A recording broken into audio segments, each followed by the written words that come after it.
like a little lunch. Thank you so much. Looks splendid, my boys at Gianni's Pizza. Our next guest is the best big man in college basketball. He is on his way to being a first-team All-American. Iowa's Luka Garza now joins Stuff. And Luka, we have done our research on you, and we know you're dominant on the floor, but we have also learned that you are a big-time fan of Drake. I'm curious, with all the success you've been having this year, after you get an and one, after you make a great play, do you say to yourself, started from the bottom, now I'm here? Something like that, something like that. Always Drake songs playing in my head for sure. When did you get hooked on Drake? I think it was early, 8th grade, high school, 8th grade, ninth grade. I had a couple friends who kind of put me on to Drake, and I really enjoyed, listening to him and kind of bonded with some of my friends. And now it's kind of part of who I am. Every Instagram caption I have is all a Drake lyric of some sort. It's funny you bring up high school and obviously before that, because a lot of people don't know this about you, but you also played an instrument when you were in high school. How did you balance music and basketball? It was fun for me. I loved I loved music for a long time. I played since I was in elementary school all the way up until 12th grade, and it was kind of easy to balance. It was one of my classes, so every day I would go in and we'd have kind of band class, and it would just be many different instruments, violas, guitars, trumpets, clarinets, everything. We were all playing together and had concerts and different stuff like that. But there were certain times I remember in middle school where I had to leave halftime of a game to go to a concert that I was required to go to. So I definitely, it was tough at some points to balance it, but I made it through. Well, you're well-rounded, obviously, on and off the floor, and your game is now well-rounded, especially with the jump that you've made. Luka, to me, you broke out during last year's NCAA tournament, but I'm curious, what was the biggest change in yourself and everything around you in regards to basketball from the end of last year's NCAA tournament to the start of this season? I think it was just a lot of things going into the offseason I wanted to improve that I was able to improve on. I wanted to, be a lot stronger. Just watching, film of myself throughout my sophomore season, I could see myself get bumped off, different moves I wanted to make in the post. And I was just kind of getting pushed out of position and making it harder for myself to finish. So, looking at that and just getting into the weight room and, working on my diet and different stuff like that to improve my strength was one of the big things I focused on. And also, my 3-point shot for sure. I felt like I didn't shoot as well as I wanted to last year. And that was a big focus, especially with my dad over the summer, just working on that jump shot. He's the one, kind of taught me how to shoot when I was young. So going through that and watching film on that and making sure I improved in that area, because that's always been a part of my game. It's just being able to stretch the floor. Well, we have seen that part of your game this year, and we've also seen the stamina that you possess each and every game, which isn't easy when you're a guy of your size. You mentioned nutrition. What specifically, nutrition-wise, did you have to adjust in your diet to get into the shape that you're in today?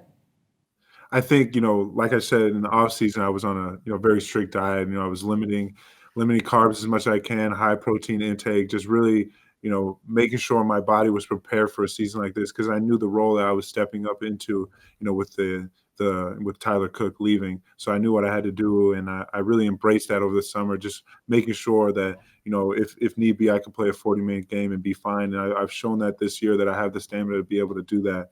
And that's just credit to like all the people around me who have helped me in terms of working me out and helping me with my new diet, the nutritionist here, the strength coach here, my dad, everybody, all the coaches just working with me to improve myself in that area. I think that's what's, led to my ability to have this stamina. Well, better you than us for not having carbs. We know how tough that is to cut out of your diet. But you are somebody from the greater Washington, D.C. area that has found a home in the middle of America. Why would you describe the affinity that you had for this place, or how would you describe the affinity you have for this place, not just now, but when you were thinking about going to college? Now it's like a second home for me. It's awesome. I'd never really been to, Iowa ever before. I was starting to get recruited here, and the reason I came here was my, relationship with Coach Fran. He started recruiting me when I was a sophomore, and the relationship I built with him over the recruiting process was, the key and where I wanted to go, and I wanted to play for Coach. So that's what led me here. And once I came here, I fell in love with the campus. I fell in love with the people around. It's a great place to be, and I've loved it so far. People see Fran McCaffery on TV and they see how fiery he is on the sidelines. And anybody who's ever covered him knows that he's a ruthless competitor. But he's also a family man. He's also a father and a husband. For you, what is the biggest thing about Fran McCaffery that exists that most people don't know?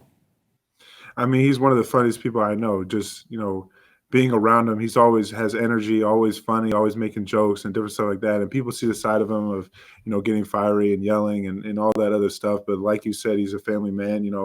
I'm really good friends and roommates with Connor McCaffery, and we were at his house last night watching The Bachelor, and Coach is there, being funny as always, and that's just the type of man he is off the floor.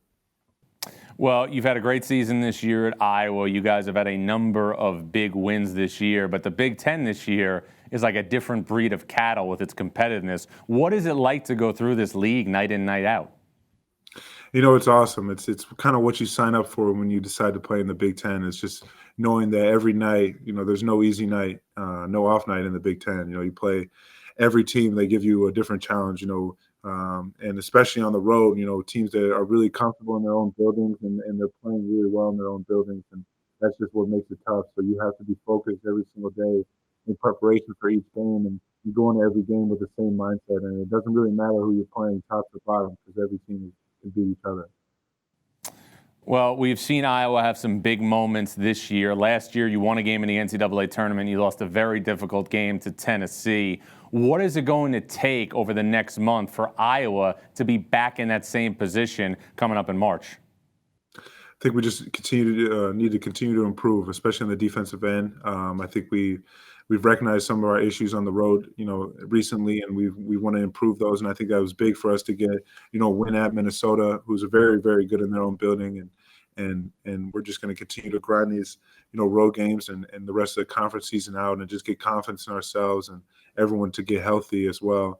But just continue to lock in on the defensive end. We know we are a team that can score on anybody in the country, and we have confidence of that.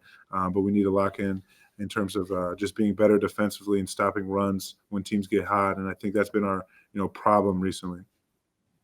All right, final thing, Luka. Food is a very big thing on this show. I know you're very conscious of your nutrition and your diet, but if you could have one meal and one meal only, what would you eat? Where would you eat it?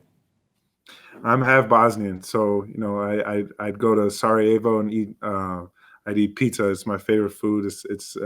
I'd have the spinach one, but it's like a stuffed phyllo dough with spinach and feta cheese, and that's my favorite one for sure. And I'd eat that for the rest of my life.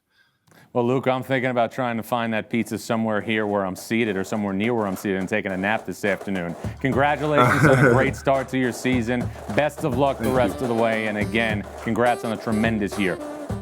Thank you. I appreciate that. Iowa big man Luka Garza. Thanks for dining with us on Stuffed. If you like this episode, give us a thumbs up. Click here to subscribe.